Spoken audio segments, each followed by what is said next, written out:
भी ना पेशाब करेगा औरंगजेब की पहचान पर, अब जो भगवा लहराएगा पूरे हिंदुस्तान पर। दोस्तों, जो कुछ नागपुर में हुआ उसको लेकर एक बहुत बड़ा खुलासा हुआ है। यह खुलासा इस बात का नहीं है सिर्फ कि दोनों तरफ से क्या हुआ, क्या मुसलमानों ने हमला किया, मुसलमान ये कर रहे थे, बजरंग दल वाले और वीएचपी वाले क्या कर रहे थे, यह आग भड़की कैसे, इसकी एक एक रिपोर्ट और कहानी निकलकर सामने आ गई है। कई चेहरे निकलकर सामने आ गए हैं और इन चेहरों की गिरफ्तारी के लिए अब लोग लगातार अपील कर रहे हैं। और ये अपील करने वाले सिर्फ मुसलमान समाज से ताल्लुक रखने वाले लोग नहीं हैं, वो लोग हैं जो इस देश के अंदर शांति चाहते हैं, वो हिंदू धर्म से भी ताल्लुक रखते हैं। उन्होंने कहा है कि ऐसे लोगों ने पहली फुर्सत में महाराष्ट्र के माहौल को बेतहाशा बिगाड़ा है। आज मैं पूरी वीडियो आपको दिखाने जा रहा हूं। इस वीडियो को देखकर आप अंदाजा लगा सकते हैं कि जो कुछ नागपुर में हुआ वो अचानक से नहीं हुआ, उसकी स्क्रिप्ट तो बहुत पहले से लिखी जा रही थी। नमस्कार, मैं हूं प्रज्वल गौतम और आप देख रहे हैं the live TV. The live TV, सच सबसे आगे। पहले खबर आई, इसे देखिए। मोनीश अजहरी लिखते हैं, औरंगजेब कब्र विवाद, नागपुर के 11 थानों में कर्फ्यू, देर रात 2 समुदाय में पथराव आगजनी, घरों और वाहनों में तोड़फोड़ और डीसीपी पर कुल्हाड़ी से हमला हुआ है। यह अपने आप में बहुत बड़ी खबर है कि कुल्हाड़ी से डीसीपी पर हमला, यानी पुलिस वाले पर हमला कर दिया जाता है। अब आइए कुछ वीडियोस में आपको दिखाता चल रहा हूं, पहले वीडियो देखते चलिए। ये एक वीडियो निकल कर आई और धर्म पहचान लीजिएगा, कौन कौन क्या क्या कर रहा है भी आप समझते जाइए। देखिए, गाड़ियों में तोड़फोड़, जमकर तोड़फोड़, पथराव, लाठियां भांजी जा रही हैं। देखो, गाली गलौच, मट्टी का तेल, ये तमाम चीजें इसी में रिकॉर्ड हुई हैं। इसकी आवाज आप सुनते जाइए। ये देखिए कैसे गाड़ी फूंक दी गई। ये नागपुर है दोस्तों, नागपुर। सोचिए, एक शांति प्रिय ऐसा शहर जिसको देखते ही लगता था कि हां, नागपुर जाना चाहिए। हालात वहां की क्या है समझिए। अब इस देश को कहां ले जाया जा रहा है आप समझिए। द मुस्लिम की एक खबर है, इसमें लिखा है महाराष्ट्र नागपुर। इनका दावा है कि घटना 17 मार्च की है। बजरंग दल के सदस्य गाड़ियों में तोड़फोड़ और पत्थरबाजी करते हुए जब हिंसा जब शुरू हुई तो बजरंग दल के सदस्यों ने कलमे की चादर जलाकर हिंसा को भड़काया था। द मुस्लिम का दावा है कि ऐसे ही किया गया था, इस आधार पर ये चीजें बिगड़ी हैं। अब देखिए, पहले इनको भी सुनिए क्या कुछ कह रहे हैं। महापराक्रमी परम प्रतापी एक ही शंभू राजा था। संभाजी राजे ने कह दिया, अरे जान भी चली जाए, सुनते जाइए, न स्वराज दूंगा न स्वधर्म दूंगा।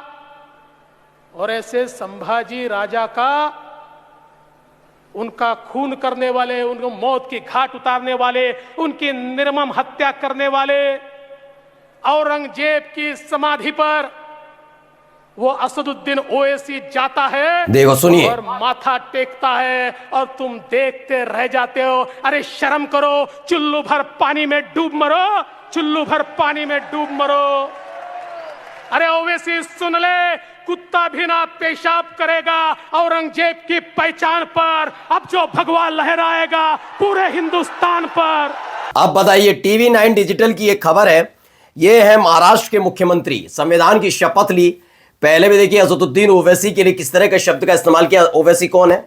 ओवैसी सांसद हैं वो, और ये आदमी, ये मुख्यमंत्री हैं। सोचिए कैसी विचारधारा वाले लोग मुख्यमंत्री बन के बैठे, फिर आप क्या सोचते हैं उस राज्य में शांति रह पाएगी? अब देखिए, कलयुगी बीच में लिखते हैं, कुत्ता भी ना पेशाब करेगा औरंगजेब की मजार पर, अब जो भगवा लहराएगा सारे हिंदुस्तान पर। मुख्यमंत्री देवेंद्र फडणवीस ने इसमें कहा, ये तेवर देखने हैं अब नागपुर में आपके देवेंद्र फडणवीस जी। ये अपील लगातार की जा रही थी और हो रही है अब भी। अब आइए एक और तस्वीर देखते चलिए, दिखाता चल रहा हूं क्या क्या वहां हो रहा है, तमाशे क्या क्या हो रहा है, करते रहिए। ये कौन लोग हैं आप भगवा देखकर पहचाने होंगे, गले में जो गमछा पड़ा हुआ है, कौन लोग हैं मैं बताता हूं, और उसके आधार पर समझिए कि क्या ऐसे ही अचानक से, चाहे वो हिंदू समुदाय के लोग हैं या मुस्लिम समुदाय के लोग हैं, क्या सड़क पर यूं ही उतर आए, या वो कठपुतली हैं, किसके इशारे पर उनको ये सब करना पड़ा, किसने उन्हें उकसाया, ये तमाम चीजें देखिएगा। बालियान लिखते हैं, भाजपा और शिवसेना के विधायक विधानसभा में औरंगजेब की कब्र हटाने पर प्रदर्शन कर रहे हैं, जो कि होना भी चाहिए, पर एक निवेदन और है कि शांति रखते हुए सभी मिलकर नागपुर जाइए और वहां से मैसेज दीजिए कि अराजकता नहीं चलेगी, क्योंकि पत्थरबाजी और अराजकता के सिर्फ स्थान बदलते हैं, पैटर्न वही रहता है। तो सोचिए, इस तरीके से उकसाया जा रहा है। अब ये दो चेहरों को जरा गौर से देखिए। एक तो भैया संवैधानिक पद पर बैठ गए हैं जाकर, दोनों ही संवैधानिक पद पर, एक तो विधायक है और एक विधायक होते हुए मंत्री हैं, नीतीश राणे। नीतीश राणे के बयान को सबने सुना।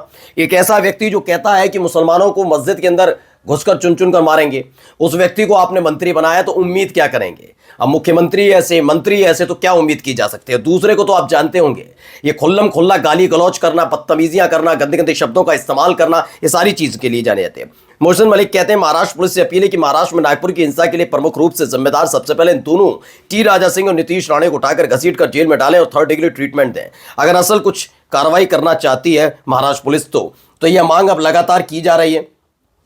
अंकित आर उमराव लिखते हैं नागपुर में हुई हिंसा एक प्लानिंग के तहत हुई। पहले औरंगजेब पर बहस की गई, कट्टरता को उग्र करके हिंसा फैलाई गई। अब एक तरफा कार्रवाई करके माहौल बनाया जाएगा और सारे दोषी एक ही समुदाय के होंगे। अंकित लिखते हैं, अंकित यानी हिंदू व्यक्ति है, मुसलमान नहीं है। अब आप समझिए। आइए पत्रकारों को भी देख लीजिए, पत्रकारों का भी चेहरा बेनकाब होना चाहिए। पढ़िए अशोक श्रीवास्तव वैसे तो ये डीडी न्यूज में है, जो अमूमन नॉर्मल खबरें दिखाने के लिए जाने जाते हैं, लेकिन अशोक श्रीवास्तव के बारे में हर कोई जानता है। इन्होंने सारी हदें पार कर दी है और डीडी न्यूज अब डीडी न्यूज रहा ही नहीं है।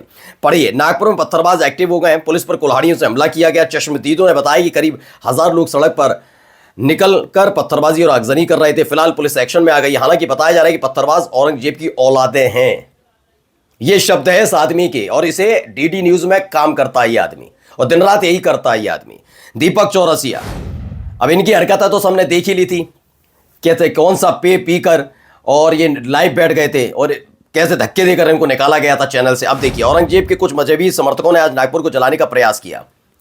मॉडस ऑपरेंडी वही था, घरों पर पत्थर बरसा, गाड़ियों पर आग लगा देना, घरों के ऊपर झुंड बनाकर हमला करना, जरूरत पड़े तो पुलिस से भी भिड़ जाना। महू जैसे घटनाक्रम की पुनरावृत्ति आज नागपुर में होती हुई दिखाई दी। ये दो ट्वीट अपने आप में बताते हैं। आशीष यादव लिखते हैं भारत जलाओ पार्टी यानी भाजपा के लिए उन्होंने लिखा, जब भारत को जलाने के लिए जो देश भर में हिंदू मुसलमान के नाम पर दंगा भड़काता है तो उसमें अब इन्होंने जो शब्द का इस्तेमाल किया आशीष यादव ने, वो मैं नहीं करूंगा, उनका भी रोल अहम हो जाता है। आप पढ़ सकते हैं क्या कुछ इन्होंने लिखा है।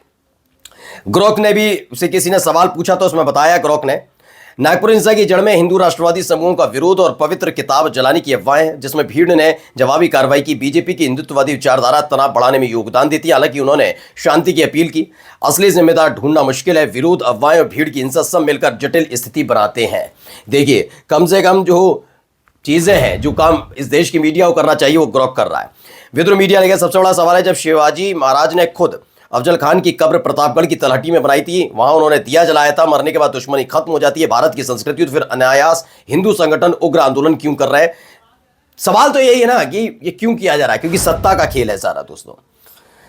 आइए अगली खबर। मीनाक्षी जोशी लिखती हैं 2 दिन पहले भाजपाई पत्तल लेकर दौड़ते दिखे दंगाइयों के पीछे पीछे कि भाईजान अफ्तारी करते जाइए और शहरी का सामान लेते जाइए, और कल उनके वही भाईजान नागपुर में पुलिस वालों के पीछे पत्थर लेकर दौड़ते दिख रहे थे। बाकी महाराष्ट्र की भाजपा सरकार अब भी भाईचारे का संदेश दे रही है। सोचिए, ये विचारधारा चलने दीजिए, यही विचारधारा आप देश को लेकर जा रही है, जहां जा रही है आप सब देख रहे हैं। देश बंधु नागपुर हिंसा, पुलिस ने कानून व्यवस्था बनाए रखने की अपील करते हुए 10 इलाकों में कर्फ्यू लगाया है। महाराष्ट्र के नागपुर में 2 समूहों के बीच हुई हिंसक झड़प के बाद 10 पुलिस थाना क्षेत्र में कर्फ्यू लगा दिया गया है। तो ये भी एक खबर निकल कर आई। न्यूज इंडिया 24/7, महाराष्ट्र में किसी की भी कब्र व मजार को तोड़ना ठीक नहीं। अब ये मायावती ने अपनी तरफ से संदेश दिया। उन्होंने कहा महाराष्ट्र में नागपुर में हुई हिंसा को लेकर बहुजन समाज पार्टी की प्रमुख मायावती का बयान सामने आया। उन्होंने कहा कि महाराष्ट्र में किसी की भी कब्र या मजार आदि को क्षति पहुंचाना या तोड़ना ठीक नहीं, क्योंकि इससे वहां आपसी भाईचारा, शांति और सौहार्द बिगड़ रहा है। बसपा प्रमुख ने सरकार से मांग की कि ऐसे मामलों में खासकर नागपुर के अराजक तत्वों के विरुद्ध सख्त कार्रवाई करें, वरना हालात काफी बिगड़ सकते हैं। लिंक करना तो वही है ना जो उन्होंने पहले से सोच रखा है। नमस्कार। द लाइव टीवी, सच सबसे आगे।